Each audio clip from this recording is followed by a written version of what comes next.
As a matter of political branding, it was very intelligent because critical race theory, it does sound like exactly the kind of academic elitist bullshit that the right is correct to hate.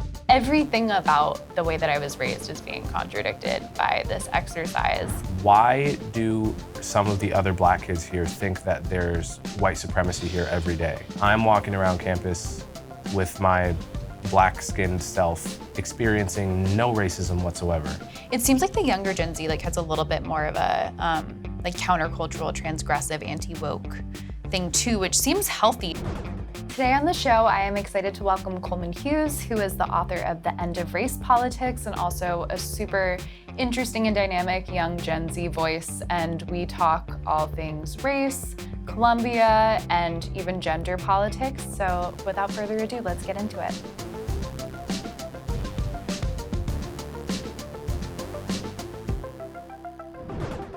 Coleman Hughes, thanks so much for being here. Rikki, my pleasure. So I'd like to hear your take as a young man who's similar age to me. Remind me how old you are? I'm 28. 28. So we're in the same kind of cohort. How old are you? I'm 24. Okay. So older Gen Z. Yeah. Are you technically on the cusp? According to what's her name that wrote Generations? Jean Twenge. According to her numbers, I am like the oldest you can be and still be Gen Z, maybe by 1 year. So what is your take on why Gen Z young men are seeming to, or at least a faction of them, are turning right in a way that is super transgressive? Oh yeah, so I guess I would point to two main factors. One is, I think this is something Joe Lonsdale pointed out, which I found fascinating, is that if you go back throughout the last 100 years of American history, at any given point, women are more religious than men. Really? This is a pretty steady finding. It's part of the reason why the whole temperance movement, which was huge in America in the 19th century and eventually led to prohibition, that was a movement largely led by Christian women that would get together and in a faith-based way try to get people to drink less, right? Mm-hmm. That's just one example. The more important point is that women have tended to be always more religious than men. Mm-hmm. And what happens now is you have a new religion that has come into the kind of secular void of the American and Western left, which is intersectionality. Mm-hmm. And so in some sense, it's perfectly unsurprising that young women who historically are more religious in general would take to the new religion more swiftly than young men would, creating a gap. That's one reason, I think. And the second reason is I think that there is, a brand of feminism which went beyond the kind of, the feminism of my mother's generation. The feminism of my mother's generation, and she lived this, is that, you can have a family, you could be CEO of a company, you can do everything a man can do. Mm-hmm. And no one should make you feel bad about that choice. Mm-hmm. And absolutely, a woman who wants to work belongs in the workplace just as much as a man who wants to work, right? Mm-hmm. So once we moved beyond that style of feminism to the kind of third wave feminism that someone like Christina Hoff Sommers criticized, that is really about constantly pointing the finger at toxic masculinity, making essentially boys and men sort of feel guilty and wrong for acting in the ways that are more typically male. Mm-hmm. I think you get a backlash to that, and that backlash expresses itself politically as conservatism, as going towards the Republican Party and certainly away from the Democrats. In general, I'm not the first person to observe that modern conservative politics has a more masculine character than liberal politics. Yeah. Ben Shapiro's famous saying is, "Facts don't care about your feelings," right? That's not a feminine slogan. If anything, it's a masculine slogan. And Democrats have, at least the left wing of the Democratic Party has gone all in on, you're erasing my identity, words can be trauma, a very kind of a politics of fragility, which is certainly not masculine. And so you put all that together and you get a pretty big political divide now between men and women, which is becoming a problem. In fact, one of the most common questions I've gotten from my podcast listeners and from young men in general is, how do I deal with the problem of like going on first dates and dating women? Right? Yeah. I want to date, I want to be in a relationship, but when politics comes up, I'm going to be more conservative than she is. And how do we deal with that? Yeah. And usually, I'm curious what you would advise in that situation. But what I've told men in that situation is, basically, you should delay talking about politics as long as possible. This wouldn't work for someone like you or me because we are who we are. But for a normal person, you should delay talking about it as long as possible. Get to know each other on other topics and other subjects. And by the time politics comes up, you might find you like each other so much that you're able to bridge whatever gap is there. Yeah, I mean, I think part of the problem, at least from my recent history being on dating apps, is that everyone, or at least especially women, tend to front it. Like it's a part of their Hinge profile. And I've heard from so many people that post October 7th, it's like a Zionist swipe left, or like Trump supporter swipe left. And you'll see that sometimes with men. I like this swipe the opposite direction of your politics. Oh, that's funny. That's a clever one. That's a good one. Yeah. Yeah, I mean, I feel like the problem is someone might like foist that upon you on a first date. And I feel very strongly that in like a romantic relationship, as long as you have common values and mutual respect, like political differences shouldn't matter.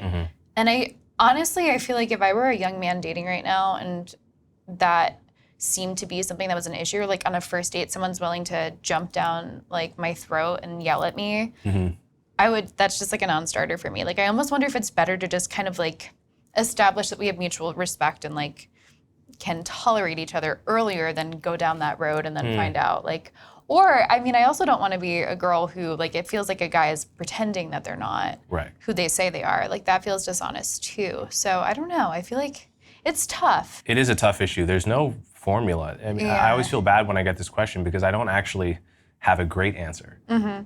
In part, it depends on whether you view your politics as a kind of religion or whether you view it as the way most Americans used to view politics, which was, an issue on which you can basically talk to people you disagree with. So for my parents had very different politics, but it was at a time where it was not unusual to find a husband and wife who had different politics, even voted differently. No one would come away from, John and Betty knowing that John votes Republican and Betty votes Democrat. You wouldn't come away from dinner with them and say, "Oh my God, how do they stand each other?" Right? It was just in the 80s or 90s or 2000s. It just wasn't that unusual to have a mixed politics family, but it was unusual in those days. I mean, the problems in those days were, okay, he's Catholic and I'm Protestant or whatever. So religion has always been the problem. What's different now is that people treat politics as their religion. Yeah, definitely. And what do you make of this whole like news cycle about Andrew Tate, who I feel like spontaneously, maybe the media had a role in making him seem more omnipresent than he really is? Do you think that he and that kind of reactionary right young male cohort is really as large of a faction as the media seems to make it? Or do you feel like that's just kind of a boogeyman situation? Yes and no. I think Andrew Tate is as popular as the media portrays him to be. He's huge with people younger than me. There's two sides to that. One, there's the fact that a lot of his content is just surface level, very funny, very charismatic, fairly harmless. And that's what hooks in a lot of these young boys, right? They're not, most of them are not, I think, into the deeply toxic aspects of his character and his life experience. And so in that sense, I do think it's exaggerated as a problem because not everyone who likes Andrew Tate likes him because he used to exploit women and run a cam girl operation where he essentially brags about how he, exploited financially and sexually and romantically this huge network of women and then created a how-to course to teach other guys how to do what he did. Hustler, what is it, like Hustler Academy or something insane? He hustled women and then hustled men into, by selling them that dream too. I mean, the whole thing is so disgusting and morally abhorrent. But I don't think that's the reason most young, male kids like him. It's because they see his shorts on YouTube that are hilarious. Yeah. And that's the tip of the iceberg. Most of them are not into the ugly underbelly. Yeah. I mean, I feel like in my own personal history, like I wasn't particularly politically activated, but then I went to Lawrenceville, which is like this very highly political boarding school from age 14 to 18. That's right down the road from Princeton University, and I think really has the ethos of whatever's going on in academia was kind of replicated on a mini version there. And being steeped from 2014 to 2018 in this like very one way or the highway, very politicized environment did make me kind of have like a reactionary phase where like I was watching Paul Joseph Watson on YouTube and like not ironically, and like I'm a kid just wanting to thrash against the status quo.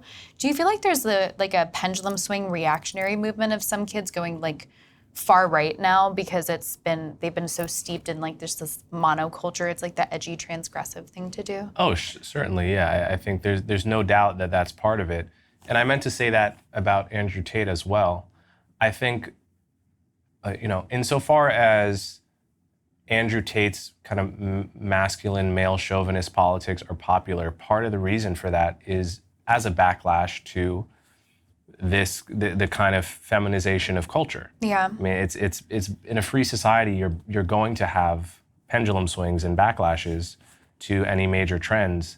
And there's just no doubt that for better and for worse, American society has become more and more feminized among the past few decades. What sort of like aspects of society? Like what are the symptoms of that in your mind? So, by the way, this is not a bad thing necessarily. It's quite possible that it's overall a good thing. Yeah. So, for example, if you talk to any American,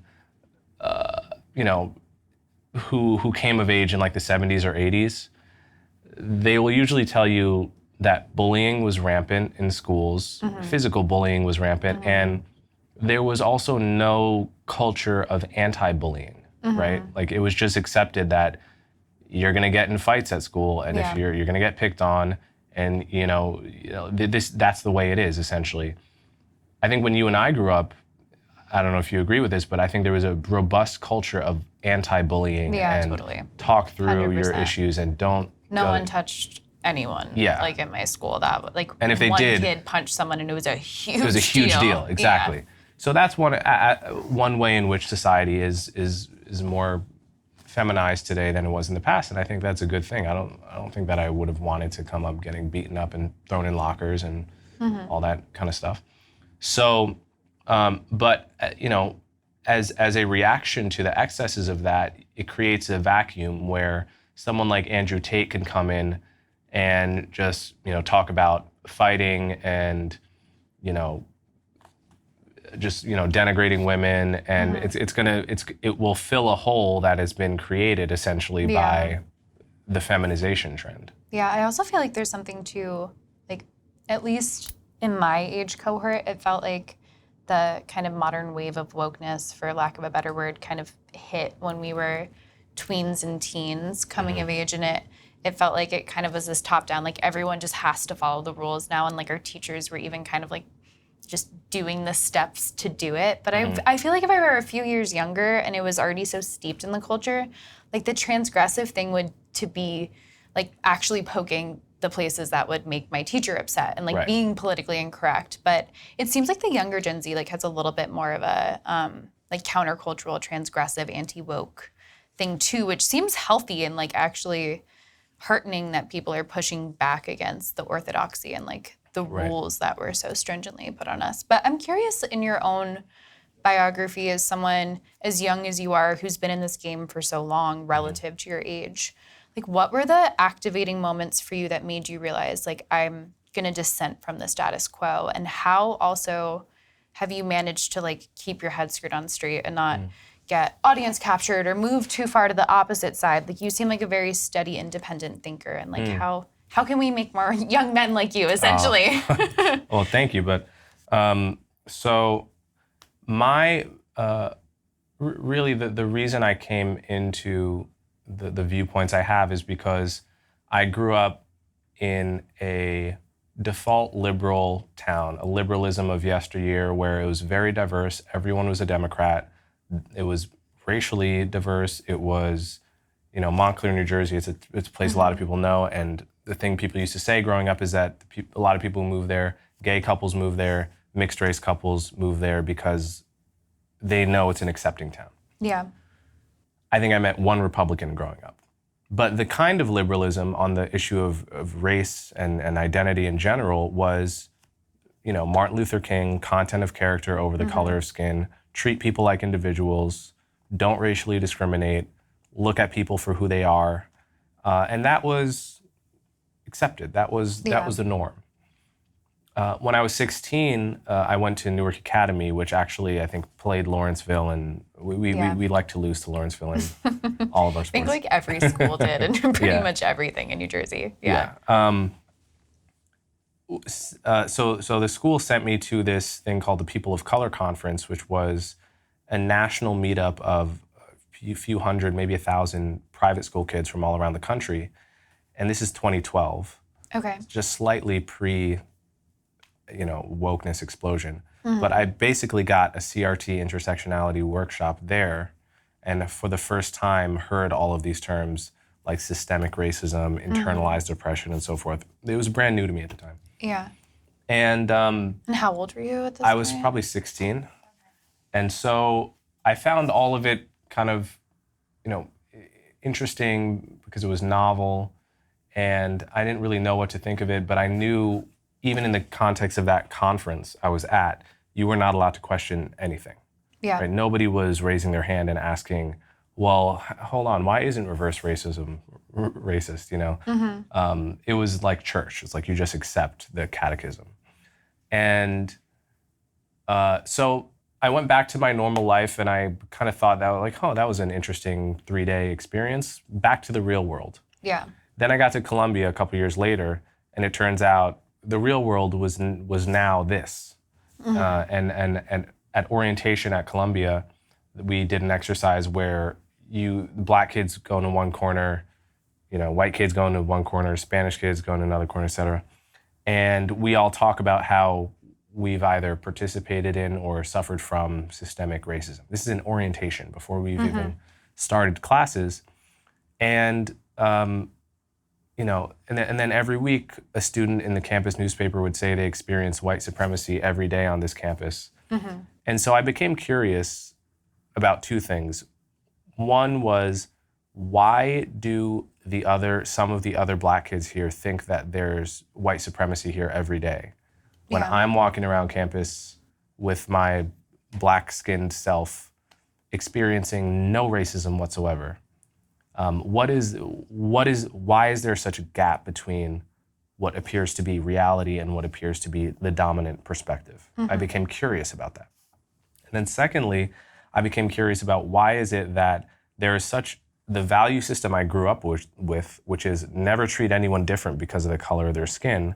Why has that suddenly now been replaced with the color of your skin determines, when you're allowed to speak, what you're allowed to speak on, how you should be treated, et cetera. I grew up thinking that was racism. So I guess not everyone is bothered by contradictions, but I was bothered by that contradiction, and I wanted to look into it, and that was my entry into this whole space. And when did you start, what was your first step or foray into becoming a public intellectual? So I tried to write for the Columbia student newspaper, The Spectator. That proved difficult because they were, to say that they're far left is almost an understatement, at least at the time. I assume they still are, but every day there's a New York Times op-ed that could not be published in The Spectator because it's too right-wing. And it's probably centralized, probably like Nick Kristof, could barely be published in The Spectator. So about 2 years into my Columbia experience, I was reading Quillette, at the time, and I came across this article about the difference between Malcolm X and Martin Luther King. And I got to the end of the article and it said it's by Christian Gonzalez, who's a undergrad at Columbia.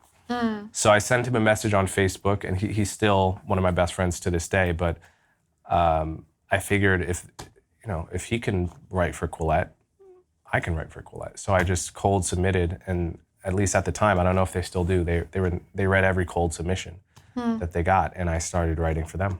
That's awesome. Yeah. So I had a actually kind of similar wake up as to become politically activated, at least as somebody who realized that they rejected just the status quo, which for me at Lawrenceville was Martin Luther King Day, where it's a boarding school, so they're responsible for 14-year-olds who could get to New York City very easily on a train. So anytime there were not going to be long weekends and stuff. We had classes on Saturdays. It was babysitting us and keeping us on campus as much as possible. And so even on holidays, often we would have an event or something that we had to go to. And so we had class off, but we had this thing called Community Day.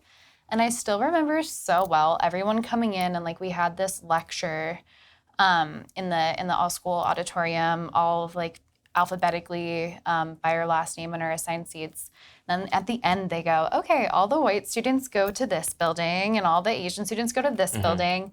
And I was 14, I was not slightly politically active at this point in my life, but I remember that being a moment where I'm it's not that I disagree with this, it's not that my parents' politics are at odds with what my teacher is saying. I just feel in my bones that this is wrong. And whatever this status quo is or whatever this movement is, I know I dissent from. Yeah. And that was the moment where I started looking around and thinking more critically about everything around me. And that still is the turning point in my mind. And to my mother's credit, she called me out sick for every other community day for the rest of my high school experience. But so they did this every year? They did. I don't know that they continued to segregate everyone, because there was an actual uproar, because it was 2014. This was very very early days. Yeah. Very very early woke and very. So I think we had a really similar experience, because at my private school, I think in 2013 or 14, we for the first time did that same exercise, the affinity group segregation. Cutting edge new racism from our private schools that we paid a lot of money for. Yeah, that was shocking to me. And I was next to my best friend Vanya, whose last name starts with a T, so we were nearby one another. And I remember being everything about the way that I was raised is being contradicted by this exercise. And the more that I kind of looked at it through an academic lens as I got older and understood critical race theory as a concept, the more that it all, the dots all kind of connected. But that was a very early moment for me. But I'd also, on the note of critical race theory, I'd be curious to hear what your take is on the way that that term's starting to be used. Because in your book, you have a very academic investigation of it, and you treat it as a theory in a more academic sense versus I feel it's getting tossed around in a very casual way. Do you feel how do you think that term is operating in our culture? And do you think it's still effective to call something critical race theory, given the fact that I feel we're pointing at everything and saying that's CRT? And who's actually investigated that academically? Right. So when I wrote my book proposal 5 years ago, pre-2020, I wanted to do a chapter on critical race theory. And I sent it to the publisher, and the publisher, whose editor is very good,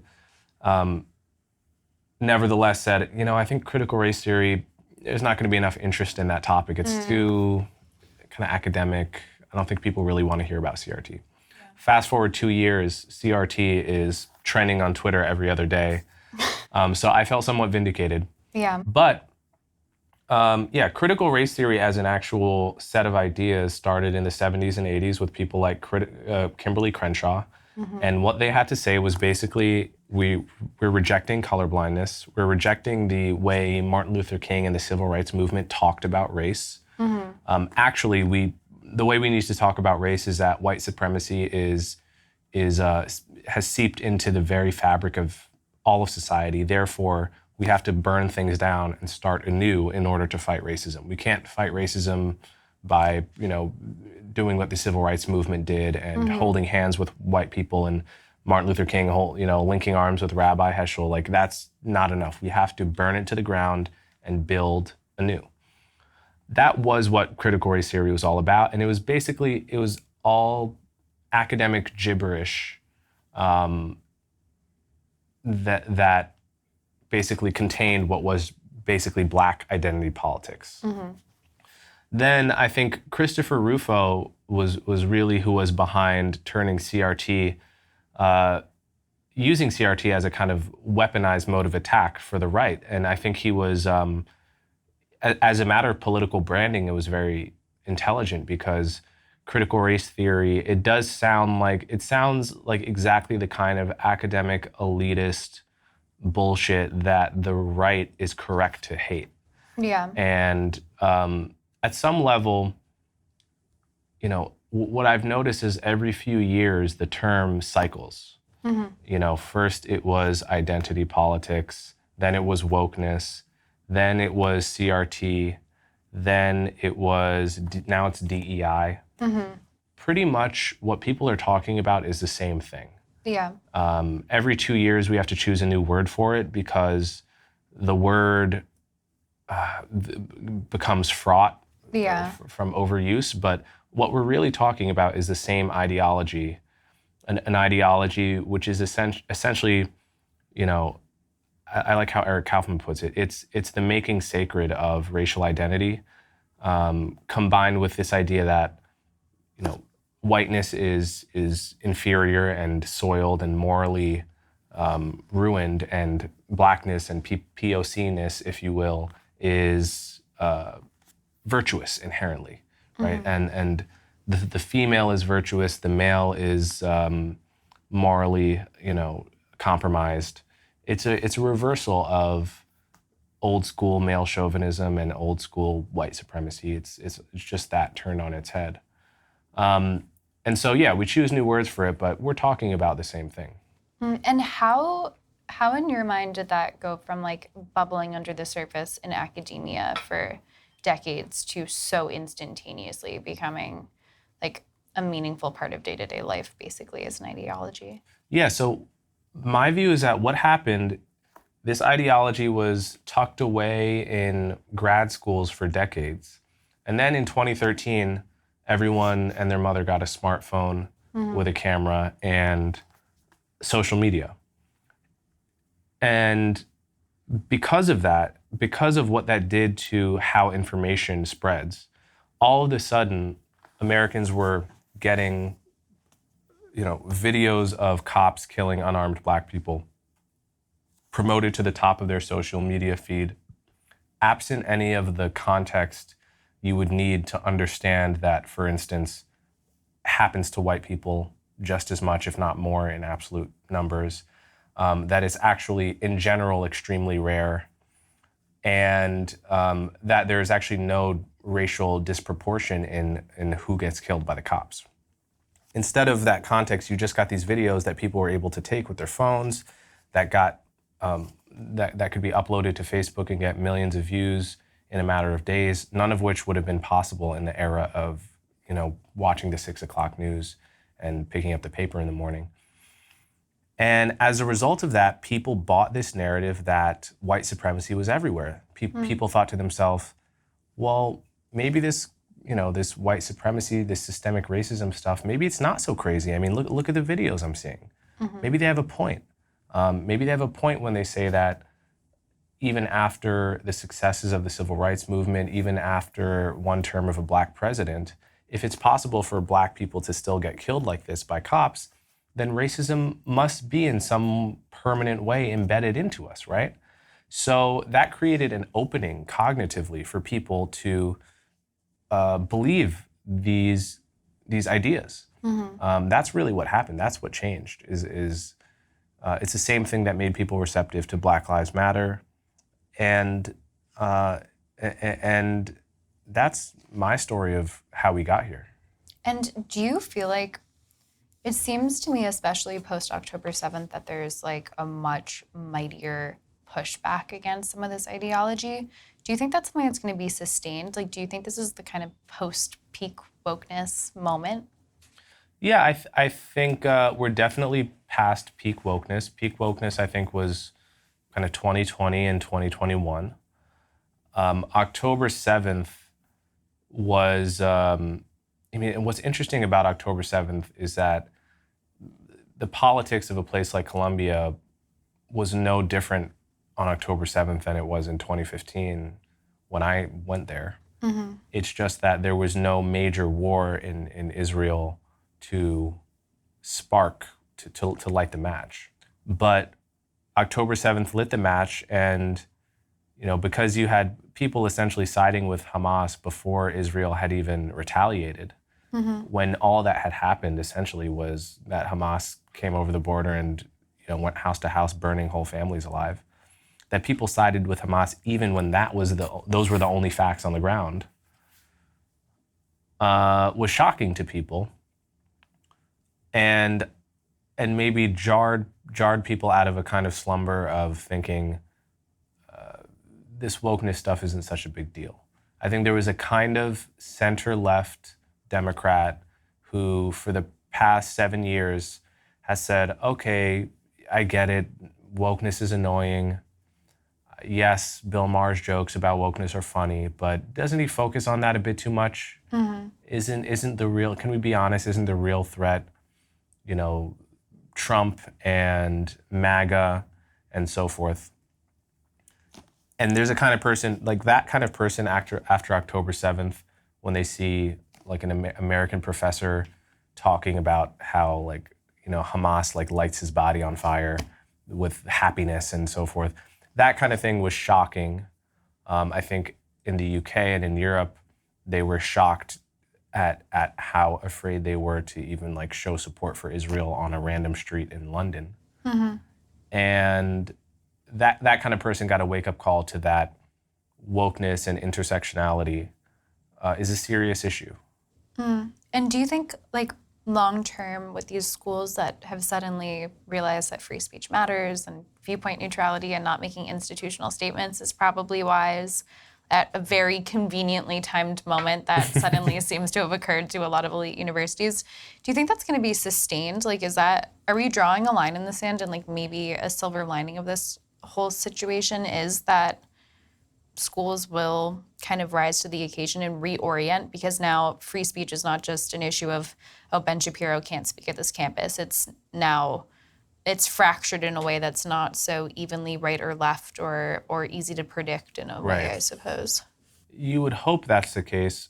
My fear is that the administrators in charge of those decisions are so unprincipled, so much like weather vanes in the wind, so essentially concerned with, at most the next 3 or 6 months of their standing at the institution, the very short run of their donors' happiness levels, that if the winds change again and call for canceling Ben Shapiro again in 2 years, they're going to buckle and, reverse engineer whatever rationale they need. I have very little faith that the hypocrisies exposed by October 7th are going to lead to a kind of permanent or steady state of even-handedness. What about the donor kind of withdrawal, though? Do you think the donor that money matters. Will speak, and maybe they're more kind of newly activated Bill Ackman types who've been kind of red-pilled by this entire situation? Yes, the money has spoken on this issue at places like, I think, UPenn as well, Harvard, et cetera. The problem is that the reaction will only last as long as the money continues to speak. So if in 4 years, Israel and Gaza is totally off of America's radar, which is very possible, and the issue is once again whether Christina Hoff Sommers can, whether Helen Joyce can talk about, whether J.K. Rowling can speak at an American university about her perspective on trans issues. Is the money going to speak then? Mm-hmm. Is the money still going to speak? I mean, I doubt it. I think the people that pulled their money from colleges over October 7th did so because Israel was a big issue for them. Yeah. Or because, something was in particular shocking about this, right? I'm not sure if they're going to be able to exert the same pressure in the future on more domestic issues. So I took a night class at Columbia after dropping out of NYU and being away from academia for like 2 years. And I feel like being away from it, sometimes it can feel like, oh, it's just like a moral outrage panic of campus craziness. And like, it's just like a reel or on Fox News constantly. And when it was my life at NYU, it actually felt like, yeah, that is happening. But being away from it for a couple of years, I'm like, maybe I'll try it again. Just do one class at Columbia this semester. And of course, it's like anti-Semitic summer camp instead of a university. But I'm curious, like as an alum, how, like I assume that you're proud of having gone to a school like Columbia. How is watching this entire like shit show unfolding for you? Yeah, so I have a lot of respect for a lot of the professors that I had there. I was a philosophy major, and literally, except for one professor, the philosophy professors I had at Columbia were brilliant, amazing people who I really treasure that I got time to learn from them. As for most of the students that were engaged with political issues, I found to be absolute idiots, incurious, totally not open-minded to any perspective they disagreed with, poorly read, teachers' pets in many ways, learning from kind of like grabbing the coattails of the worst professors at Columbia and following them down the most intellectually bankrupt pathways that the world of ideas has to offer, and not asking any really critical questions. Embarrassing, actually. So in some ways, I was actually embarrassed to be a Columbia student. And I'll give you one memorable example. When the comedian Nimesh Patel came to Columbia, I don't know if you remember this. He, funny guy, and he did this joke. The joke was, you know how I know being gay is not a choice? Because no black person wakes up and thinks, this black shit is too easy. I'm just gonna add being gay to it. So there are 2 points to this joke. One is that being gay isn't a choice. That is a left-wing point to make. Okay, that's the basis of the marriage equality movement, is that Christians and right-wingers argued it's a choice when it isn't.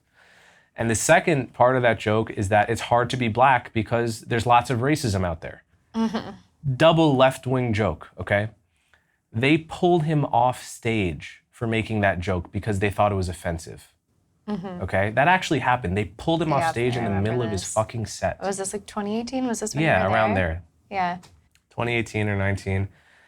And so when people tell me that that I have to respect the kids at Columbia that are protesting, and that actually a lot of them are really smart and they're well read and they actually do know about the Israel-Palestine conflict, I just have to say, like, absolutely fuck that. No, they're not. I do not have to respect them. I respect them as people, but I do not have to respect their opinions. Though it's the same kids that pulled Nimesh Patel off because they couldn't understand that he was making a doubly left-wing joke, and they just heard black and gay and like short-circuited and pulled him off stage left. Yeah. Those are the kids that are now protesting that I'm told are some kind of geniuses. No. Yeah, and wasn't there also like a student at Columbia who'd gotten banned from Barnard for this kid, Julian von Abele, he went on a rant outside of Butler Library. Apparently, he was provoked by someone saying something bad about white men, which is easy to believe, but the video started after that. And he goes on a rant where he says, I love being white. You know, white people invented civilization. White people are great. And he was careful to say, he said, I don't hate anyone else. I just like being white, right? He goes on this rant. He's probably drunk or something. And it goes viral throughout campus. He gets banned from Barnard, even though the thing happened on Columbia's campus. And nobody stood up for him. Now, I actually wrote a column pointing out, first of all, the contradiction. It was like, if you replace white with black, half the things he said are almost direct quotes of, some of the most famous Black activists of our era. Yeah. So like, what are the rules with respect to racial pride? And secondly, it's like, he has the right to say that. Mm-hmm. I think it's stupid to feel racial pride. The idea that he should feel proud because other white men in the past have achieved things, people who aren't him, is very silly to me. Yeah. But if we're gonna allow kids to say whatever they want, we should allow that on both sides. And so I feel I'm keeping more a consistent set of books on that issue. Yeah, I agree. The consistency is really the problem with the Columbia debacle. I also have a few other things that, like, I was fortunate as a reporter. They said no one, like, you can only come in from 2 to 4, and they kind of like curated what was happening, and campus access was closed. Like, you had to go through like an ID, but I had my student ID, so I could report pretty much all the time and just like live this double life of going back and forth and getting through security and stuff. And so I spent a lot of time around the encampment, and things that I noticed there, or the number one thing that I noticed, is these are kids that are, what, like 18, 19 now. So they were in like very precious teenage years when the lockdown happened. And I feel like this is some sort of like desperate expression for, like, they were already overly online. They grew up with cell phones. They weren't connecting in person. And like, I could see this like desperate, just like hole in their soul where interpersonal connection should be, and this seemed to fulfill that in a way that seemed evident to me. Like they just wanted to be together. They wanted to unplug. They wanted to feel like they were like away from the world in a way, and had community and solace. And they were doing like freakish interpretive dances and like prayer circles and stuff, even kids that were not observant. And that seemed like one aspect to me. But the other thing that was just so obvious to me is these are kids who have been raised to be activists. Like, I think our generation was activated very, very early on, and like go out and protest, make the sign. Lawrenceville was busing kids down to DC for like the Women's Day March, like in school-sponsored vans. And I feel like there's that existing at the same time that there's no education on free speech or what classical liberalism is. I had not engaged with John Stuart Mill until the pandemic, and when I dropped out of school, and I read him for myself. And like before that experience, even though I'd done an accelerated 2-year degree at NYU of a philosophy program, I could not articulate to you like in a sound and clean way why free speech is important or like what it is. And I feel like if you're a kid that's raised in that context, like, of course you're going to be indignant when the cops come and you've set up a tent and you don't understand what it means to be an activist and like existing in a liberal society. I'm curious what your take is on that. Like, should Columbia do like a free speech orientation? What do you feel like our generation even understands what rules they were violating?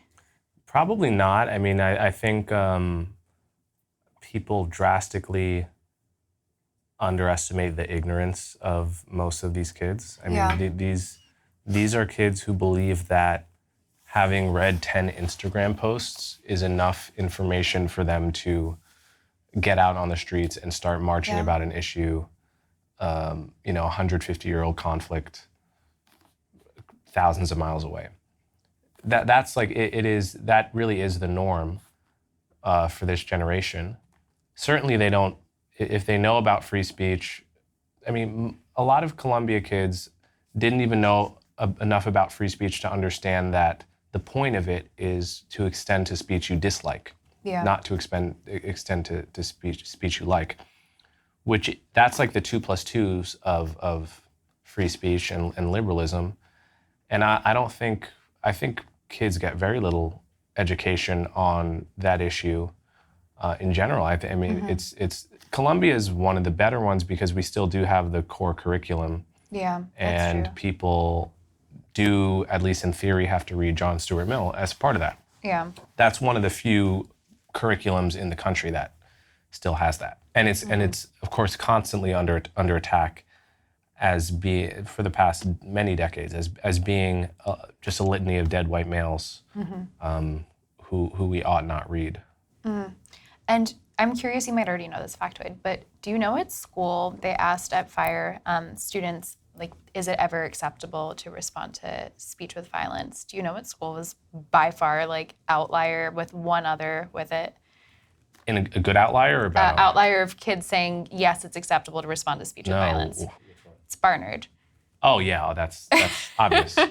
And it was another women's school. It was another women's school that was like, literally like these two schools were way up here. Yeah. And then everyone else is like down here. And it's Yeah. interesting. I really feel like there's like an appeal to some strange feminine instinct and like wanting to defend the downtrodden, even if it means taking up fists, even though that's not really like a female instinct at the same time. But yeah, I wonder what you make of that. Why allergies to free speech and like a proclivity to kind of adopt some of these like I need to protect this other viewpoint. Like, why do you think that kind of leans in a feminine way? Is that part of that general feminization of society? Yeah, I think it goes back to what we were talking about at the beginning, which is intersectionality is the religion. It's you know the new religion of Blue America, right? And it's a religion that didn't really exist 50 years ago, but like the birth of any new religion, it like starts with a few and it looks like a cult and then it becomes bigger and bigger and bigger. And to go to Barnard is like, it's like the Salt Lake City, what Salt Lake City is to Mormonism of intersectionality. Like it is absolutely the heart and soul of that movement. Barnard is by far the most woke place, consistently woke place that I was ever immersed enough in to like really like, you know, I knew 10 or 15 people at Barnard pretty well. And it was, I mean, it was amazing the stories that would come out of, that would emerge from mixing that religion with like a group of girls age 18 to 22. I mean, you would literally have situations where there's like a lesbian interracial couple and they're having like relationship fights and the black member of the couple like makes it all about race when really it's like has nothing to do with race. It's just a typical relationship fight. You don't pay enough attention to me. Oh, I saw you blah, blah, blah with this other girl, whatever.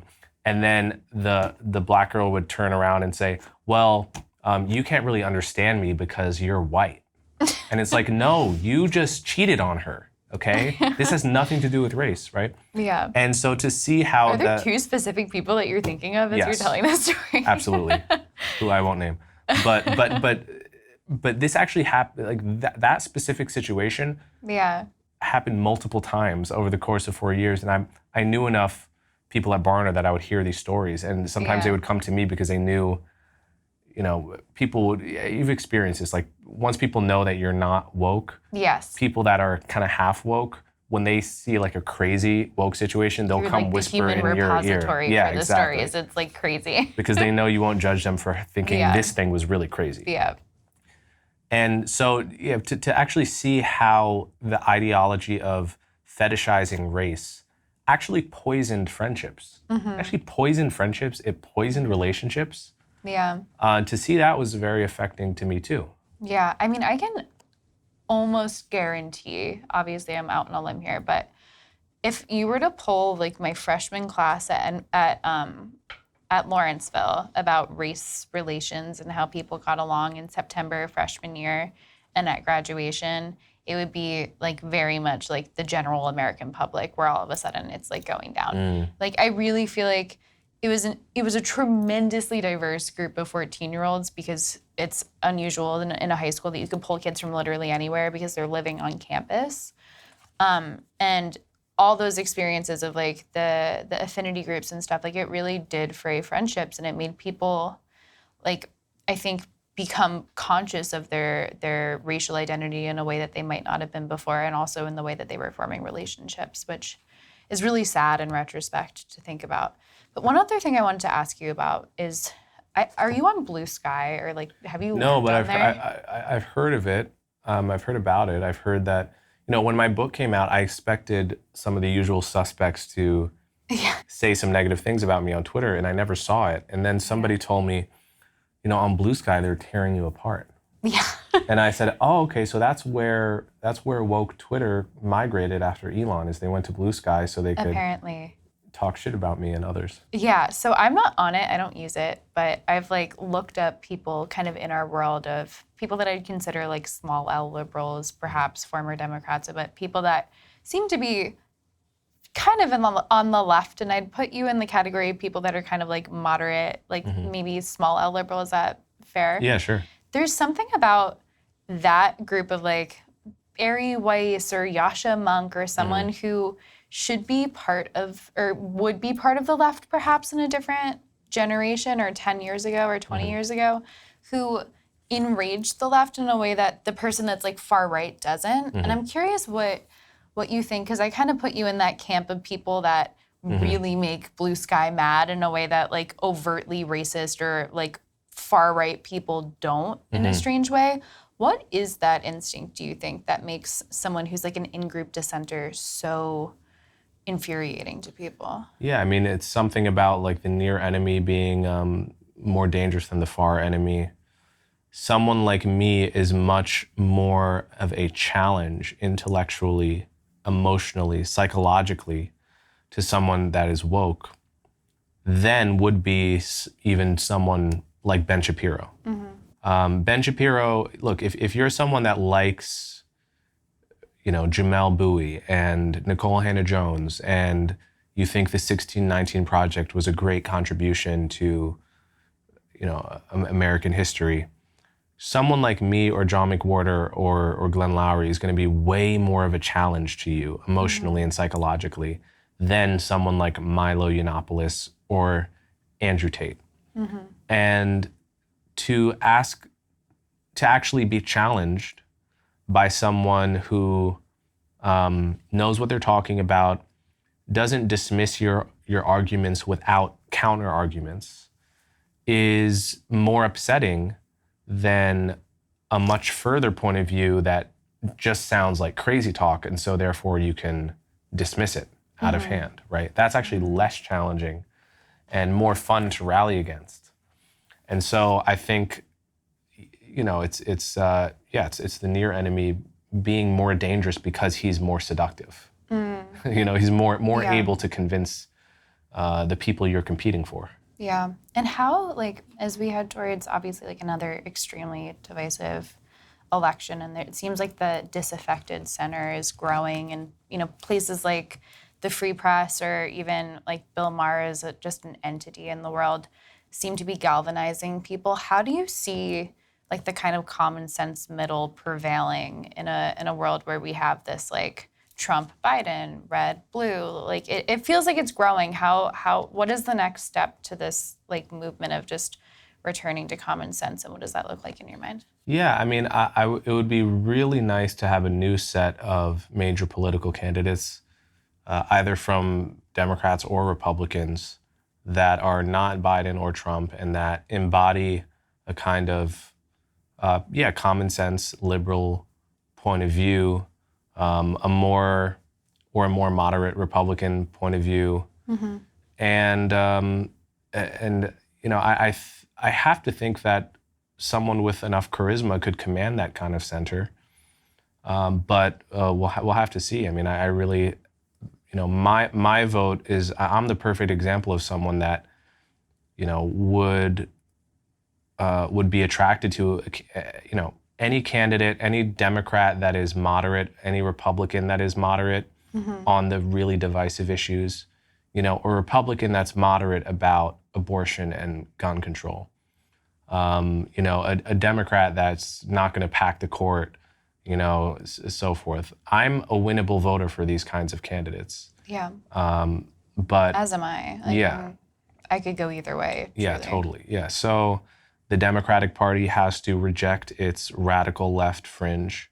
Remember that Twitter and Blue Sky are not real life, and that actually the 80 or 90% of Democrat voters are still pretty moderate about most issues. The Republicans, I think, have to forget the cult of Trump, forget the the issues on which their points of view are less and less popular by the day, like abortion. Yeah. And that's what needs to happen, and we'll see if it does. You know, I am hopeful, not because of politics, but in spite of it. I think that the American experiment has been going successfully with only one civil war over an issue worth fighting about, over really an issue that was worth fighting over. Absolutely. For 250 years, we still have one of the best economies in the world. We're still a very attractive country for the talented migrants of the world. If anything, we're too attractive to the migrants of the world, and it's created a crisis. But that's a fantastic thing. And so the fundamentals of the engine of America are still well-oiled and working. America will live on, and it will continue to be a great place to live for as long as we can continue to hold on to the big fundamental reasons why we're doing well. You know, our economy, our Constitution. And so that's what makes me optimistic, not the particular slate of political candidates we have now. Okay. Well, on that positive note, I think that's a really nice place to leave it. Thank you so much for coming. This has been super fun.